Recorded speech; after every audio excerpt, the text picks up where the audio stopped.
Today on History's Tech, we are looking at the M24 Chaffee. Now, the M24 is named after United States Army General Adna R. Chaffee Jr., who is considered to be the father of armored forces for his role in developing the United States Army tank forces. So it seems fitting that an upgraded light tank would be named after him. Now, the M24 was designed to replace the M3 and M5 Stuart that were decent light tanks, but they really didn't have the firepower or armor to take on the German tanks that were developed towards the end of World War II. Now, the biggest shortcoming of the M3 and M5 was its main armament, the 37 millimeter cannon it had. Now, the 37 millimeter cannon was a good weapon when it was developed, and it was developed after the Spanish Civil War when they found out the 50 cal wouldn't be enough for future warfare against armor. So the United States decided instead to utilize the 37 millimeter cannon as an light anti-armor weapon, and they ended up putting this on a lot of tanks. We see this on the M3, the M5, the M3 Lee medium tank, and even the Greyhound light armored car. However, it doesn't take long for these weapons to be basically ineffective against the ever evolving development of tanks during World War II. Now, because of this, the decision is made by the Army to develop a 75 millimeter gun for tank purposes. And this is the gun that they're going to put on the M3 Lee, later on to the M4 Sherman, but they want to put it on a light tank. So they create this, the Howitzer Motor Carriage M8. And this is an M3 light tank with a new larger turret that can handle a 75 millimeter gun. And the experiment technically works. And they realize they can do this with the M5 as well.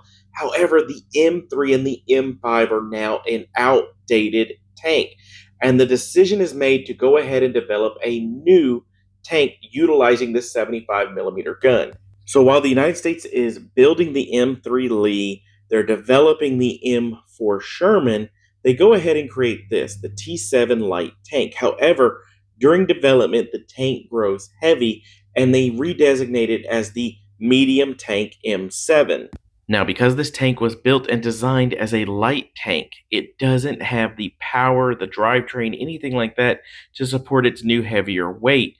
And it is an unsatisfactory design. The Army does not like it and abandons it in favor of a unified tank design that is the M4 Sherman. So the Army Ordnance Corps goes back to the drawing board, and with the aid of Cadillac, who helped build the M5 Stuart, they develop what's known as the light tank T24. Because Cadillac had already produced the M5, they were able to take the engine, the drivetrain out of the M5, and utilize aspects of the already developed T7 to develop an entirely new tank. Add to that a new, lighter 75 millimeter gun that had been developed for the B-25 Mitchell's H variant, and the M24 Chaffee was ready to roll. Now, due to the time they were developed, the first M24 Chafees didn't reach Army units until November of 1944, and they would see their first combat action at the Battle of the Bulge in December of 1944. However, many Army units continued to use the M3 and M5 Stuart, mainly because of how long it took for the Chaffee to reach those units.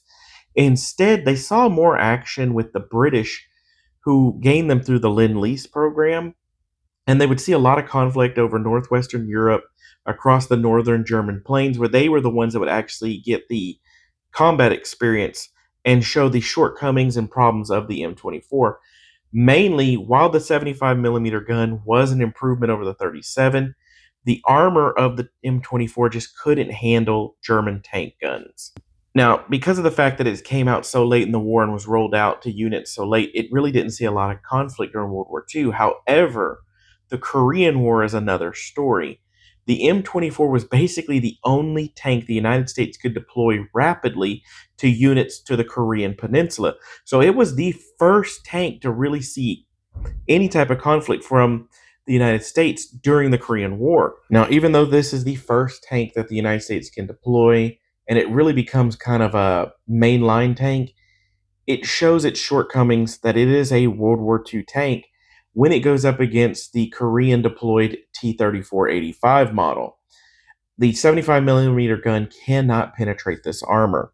More so, most of the tanks, artillery, and anti-tank rifles of the North Korean military could actually penetrate the armor of the M24. One really good example of the shortcomings of the M24 basically happens because the 78th Tank Battalion is deployed in the Korean Peninsula, and in less than a month, they're going to lose all but 2 tanks that they deploy.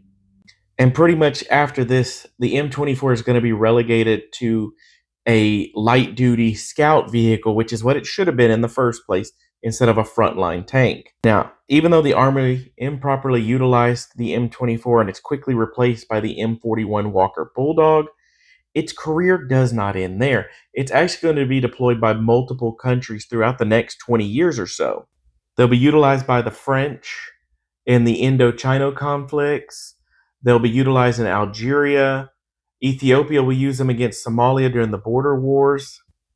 Pakistan will deploy them against India during the Indo-Pakistani War of 1971.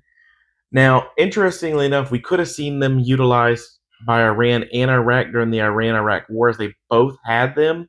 However, there's no reports of them ever being utilized. The Greek army deployed them up until the 1970s and actually had them in their military until the 1990s. All in all, more than 30 countries utilized the M24 Chaffee, with several countries finally retiring the last of them by the mid 1990s. Now, because it didn't have a very long career with the United States, there's not a lot of variants to this made by the United States.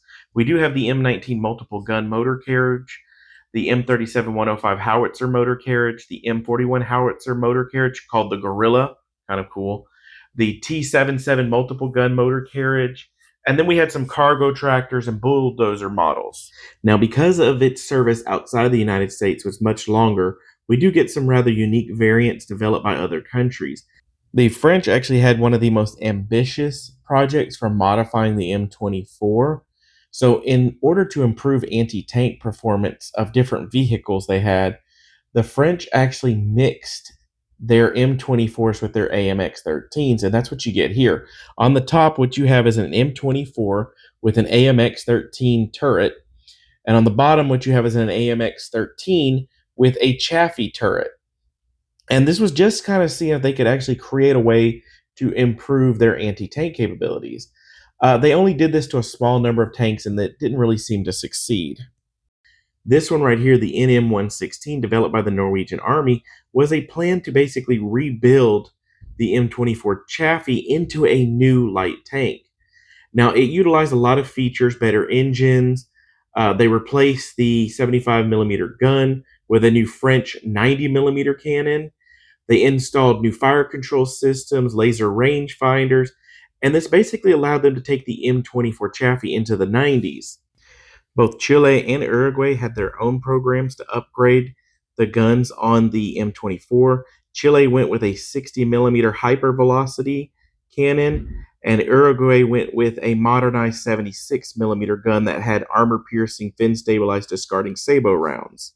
But there you go, a quick look at the M24 Chaffee, a tank that was very underutilized and improperly utilized. It was deployed too late to have any effect in World War II. It was utilized as a frontline tank during the Korean War when it never should have been.